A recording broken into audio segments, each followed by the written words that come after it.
You know, when you're building a neural network, getting it to actually learn something can feel like a bit of a mystery. But what if I told you one of the biggest secrets to success happens before you even start training? It's all about how you set those initial weights. And today, we're going to pull back the curtain on this super important first step. So here's the game plan. We'll kick things off with why initialization is even a problem in the first place.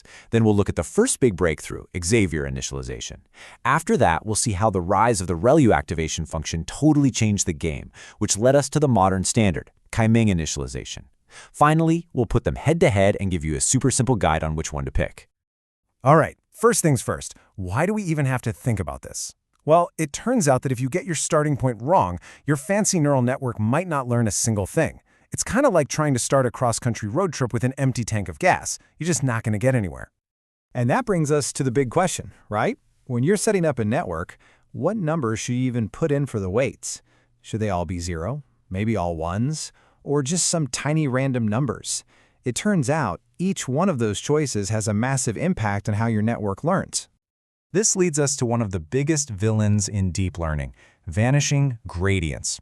If your starting weights are too small, the signal that the network uses to learn, the gradient, just gets smaller and smaller as it travels backward through the layers. You can see it on the left here. It's like a message that starts as a shout but becomes a faint whisper by the time it reaches the first layer. And a whisper isn't loud enough to tell that layer how to improve. Now, on the flip side, if your weights are too large, you get the opposite problem, exploding gradients. The learning signal gets amplified at every layer, getting louder and louder until it's just a distorted, chaotic mess. The whole training process becomes unstable, and the model just can't settle on a good solution. So what we're really looking for is a Goldilocks zone. We need weights that aren't too small and not too large, but just right. The whole goal is to keep that learning signal flowing nice and smoothly through the entire network so that every single layer can actually learn from the data. That's the core problem that weight initialization is trying to solve. For a while, this was a huge roadblock for making deeper networks. But then, back in 2010, a paper from Glorot and Bengio introduced a brilliant solution that really changed things. It became known as Xavier initialization. This technique is called Xavier, or sometimes you'll see it called Glorot initialization. The core idea is just genius in its simplicity. Let's try to keep the strength of the signal the same as it passes through the network. In more technical terms, it tries to keep the variance, which is just a fancy word for how spread out the numbers are, consistent from one layer to the next. So how does it pull this off? Well, it's all in the math. The formula looks at the size of a layer, specifically how many connections are coming in, which we call fan in, and how many are going out, fan out. By balancing the weights based on both of these, it ensures the signal doesn't shrink or grow out of control. Pretty clever. Now, Xavier was a total game changer, but you have to remember it was designed for the world of 2010. Back then, the rockstar activation functions were Sigmoid and Tanh, and these functions have a key property. They're symmetric around 0. That assumption is baked right into the Xavier formula, and it's why it works so well. But the deep learning world was about to get a major update. And here's where our story takes a really interesting turn.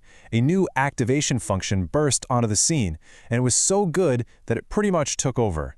But it had one little quirk that threw a huge wrench in the works for our trusted Xavier initializer. Meet ReLU, the rectified linear unit. Its job is dead simple. If an input is positive, let it through. If it's negative, just make it 0. That's it. This simplicity was amazing. It helped fight the vanishing gradient problem and made training way faster. But it completely broke that key assumption Xavier relied on. Here's the issue. By turning all negative inputs to 0, ReLU is effectively killing about half of your neurons in any given forward pass, and that breaks Xavier's carefully calculated balancing act. The signal's variance gets chopped in half at every single layer. And all of a sudden, we're right back where we started, staring down a vanishing gradient problem again. So this became the new puzzle for the deep learning community.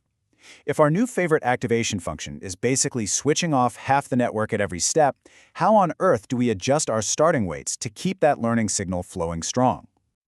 The answer didn't take too long to arrive. In 2015, a landmark paper from Kaiming and his team proposed a new initialization method, one built from the ground up specifically for our new hero, ReLU.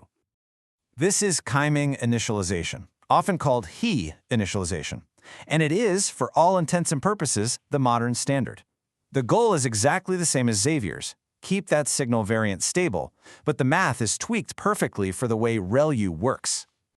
And the fix is actually beautiful in its simplicity.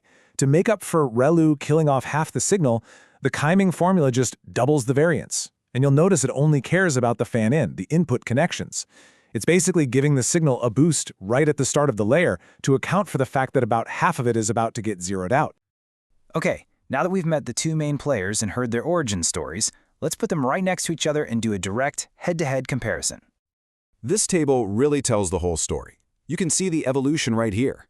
Xavier is all about balance, using both fan-in and fan-out, because it's designed for symmetric functions like Tanh. Kaiming, on the other hand, is all about compensation. It's built for the non-symmetric world of ReLU, and it proactively boosts the signal based only on the inputs. And you know what the best part is? You don't have to worry about implementing these complex formulas yourself. In a framework like PyTorch, it's literally just a single line of code. You call the Kaiming initialization function, tell it you're using ReLU, and you are good to go. It's the exact same story over in the TensorFlow world. Keras has a he-normal initializer just waiting for you. This isn't some obscure theoretical concept. It's a fundamental, solved problem that's baked right into the tools we all use every day. All right, we have covered a ton of ground here. So let's boil all of this down into a simple, practical guide that you can start using in your own projects right away. It honestly could not be simpler. Here's your rule of thumb. First, just look at what activation function you're using. If it's ReLU or leaky ReLU, or pretty much any modern variant, and let's be honest, it probably is, then your default go-to choice should be Kaiming or he initialization. If you're working on an older project or have a specific reason to use Sigmoid or Tanh, then stick with Xavier. That's really all there is to it. Getting your initialization right is absolutely critical. It gives your network a fighting chance to learn from the get-go. But of course, it's just the first step on a long road. What about all the other pieces of the puzzle, like normalization and optimization, that are essential for training truly state-of-the-art models? Well, that sounds like a great question for another day.